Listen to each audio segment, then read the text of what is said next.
Another problem we've been having for probably the last week happened in Morocco when we were getting very hot, driving uphill and with an outside temperature of sort of 35 degrees, and I found that the fuel filters were getting hot and I was getting fuel bubbling, and then once the fuel bubbles, that's it, you just end up with a vapour lock. So the fuel filters used to be here, both of them, so I've moved just with the only tubing I've got left. This has been shortened because the other tubing from the previous video showed it was split, so I put a new piece of tubing on, but I only had a small amount. The other one's just tucked underneath there. It's cured the problem until the last few days. We've been travelling basically in the Pyrenees, crawling up mountain tracks, and we've been in first gear at 10 kilometers an hour, and it was getting the same problem. It was starting to boil the fuel.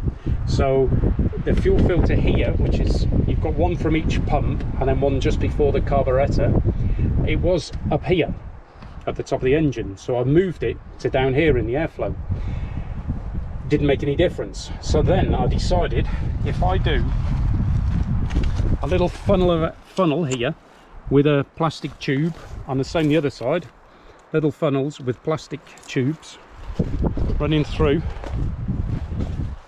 I can have them blowing onto the carburetor, and here blowing onto the carburetor to try and cool the fuel down, because the old fuel, this was designed for 80 fuel, but now we're running it on 95. I've upped the compression to account for the fuel, but the problem is 95 is now E5 or E10, and the E is ethanol, and the additives that are put in fuel now, especially the ethanol, boil quicker at an earlier temperature than old fuel did.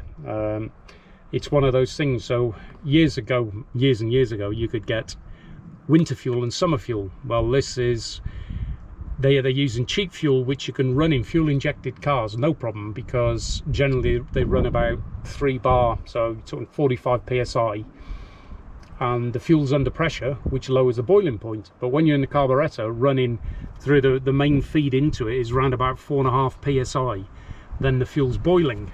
So the pipe that's running from the funnel at the front runs up here.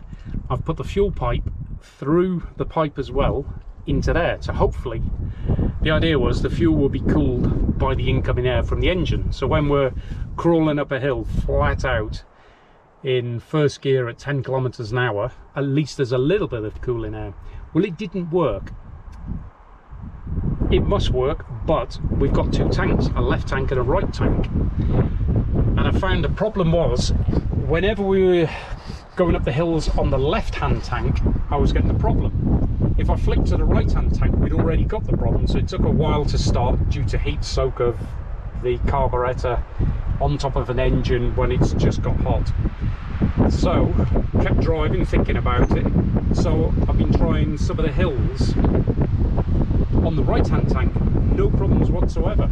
So working it out, the fuel pipe runs behind here. It's a 10mm copper pipe that runs along to the other tank.